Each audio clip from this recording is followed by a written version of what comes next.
जगन्नाथपुरी के एक राजा थे। कहते हैं कि नित्य जगन्नाथ महाप्रभु का महाप्रसाद उनके यहां आता था। ध्यान से सुनना,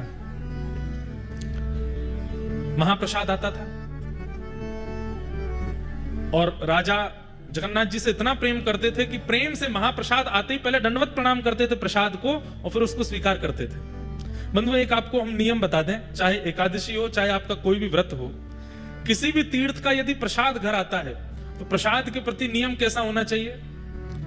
मान लीजिए कि कोई प्रसाद लेके आया, कहीं का भी प्रसाद लेकर के जैसे ही आवे सबसे पहले तो प्रसाद को प्रणाम करो और प्रणाम करके तुरंत, चाहे आपके लाख करोड़ काम चल रहे हैं, सबसे पहले प्रसाद का डिब्बा खोल करके थोड़ा ही सही लेकर के अपने मुख में डाल लीजिए। चाहे एकादशी है चाहे कुछ है, उसके प्रति अन्न बुद्धि मत रखो, उसको पाओ तुरंत। शास्त्रों में कहते हैं, आपने कहा अच्छा प्रसाद रख दीजिए थोड़ी देर में पाऊंगा, अगले क्षण प्राण निकल गए तो नहीं पा पाओगे, अगले क्षण का भरोसा है। जैसे ही प्रसाद दिखे तो दौड़ करके जाना चाहिए, बोले पहले पवा दो, कहीं मेरे प्राण निकल रहे हो, उससे पहले जगन्नाथ जी मेरे भीतर चले जाएं। प्रसाद का मतलब जिस तीर्थ का प्रसाद आया वो तीर्थ के ठाकुर जी ही आए प्रसाद में बैठ के, उनको तुरंत स्वीकार करना चाहिए।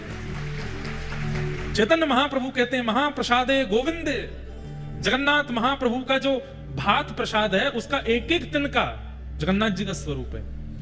तो राजा का नित्य नियम था, जैसे प्रसाद आता तो प्रणाम करते, उसको पाते और फिर अपने क्रिया में लगते। लेकिन आज वो अपने एक मित्र के साथ में चौसर खेल रहे थे और चौसर में ऐसी बाजी चल रही थी कि अब अगली बाजी में पता चल जाएगा कि राजा हार रहा है कि जीत रहा है। तो राजा को तो अपनी जीत प्यारी, तो पासा मल रहे थे, उसी समय महाप्रसाद आया। जैसे ही महाप्रसाद आया तो पंडित जी रोज आते महाप्रसाद लेकर के, राजन जगन्नाथ महाप्रभु का महाप्रसाद आया। तो राजा इतना ज्यादा ध्यान लगा करके खेल रहा था, उसने एक हाथ में पासा लिया, महाप्रसाद को प्रणाम किया और फिर रुकिए अभी लेता हूं, और फिर से पासा खेलने लगे। तो पुजारी जी को नित्य का नियम तो पता था राजा का, लेकिन आज का जो व्यवहार था ये पुजारी जी को अच्छा नहीं लगा। बोले बताओ पासा इतना जरूरी है, वो चौसर इतना जरूरी है कि महाप्रसाद को कह दिया रख दो, पाएंगे। थोड़ी देर तो पुजारी जी वहां खड़े रहे, लेकिन राजा हंस हंस करके खेल रहा था, इतना मगन था उसमें। पुजारी जी प्रसाद वापस ले गए अपने साथ।